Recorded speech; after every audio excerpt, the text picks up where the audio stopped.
Daily Devotion with Pastor Balla for November 16th, 2021, from Psalm chapter 101, Good Leaders.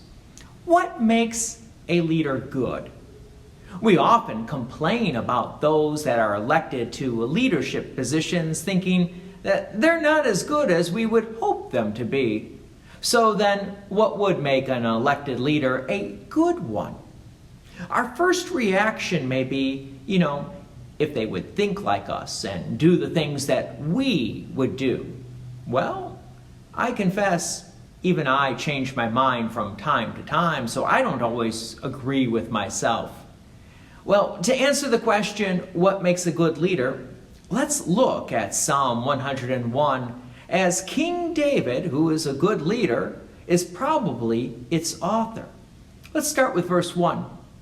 I will sing of steadfast love and justice to you, O Lord. I will make music. I will ponder the way that is blameless. Oh, when will you come to me?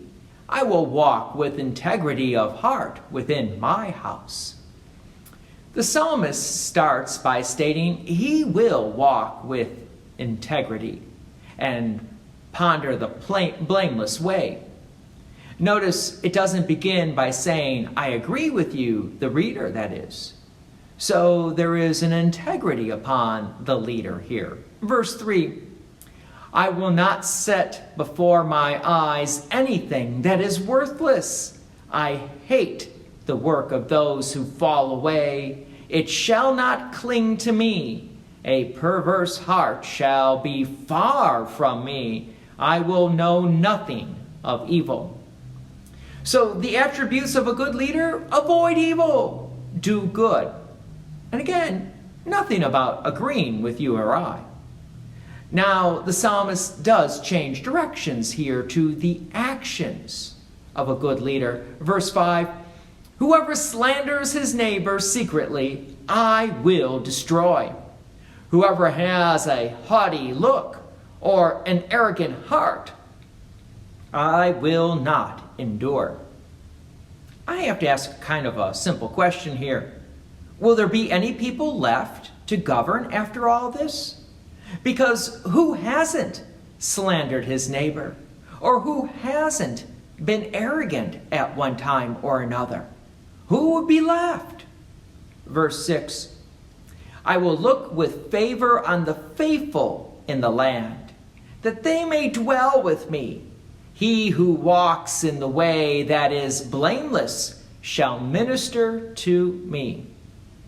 I do like this idea of picking people to assist the leader who are also blameless and favoring those who are good people. Fair enough. Verse 7, no one who practices deceit shall dwell in my house. No one who utters lies shall continue before my eyes. Wow. Again, I have to ask, who would be left? Verse 8, morning by morning I will destroy all the wicked in the land, cutting off all the evildoers from the city of the Lord.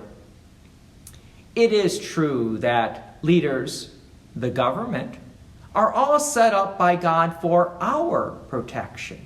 Hear what St. Paul has to say in Romans chapter 13, verse 3.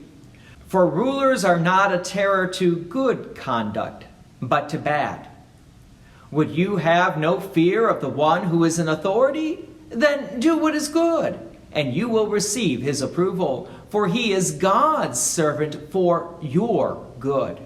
But if you do wrong, be afraid, for he does not bear the sword in vain. For he is the servant of God, an avenger who carries out God's wrath on the wrongdoer. Maybe St. Paul had this very psalm in mind when he wrote those words. But as we look at our elected leaders, do we realize that they are God's servants for our good? Or do we look at their many imperfections? And be careful, because if we look at their many imperfections, we also need to realize that we also, you and me, we have our own imperfections. So while the psalmist outlines the qualities of a good leader, we need to realize that the leader is very much like us, a sinner.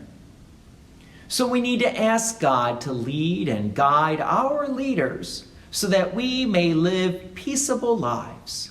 God's peace and many blessings be with you. And thank you for listening. And please take an opportunity to share this message with others. If you have enjoyed these daily devotions, please consider making a donation to Peace Lutheran Church, 24024 West Main Street, Plainfield, Illinois, 60544. Thank you again for listening.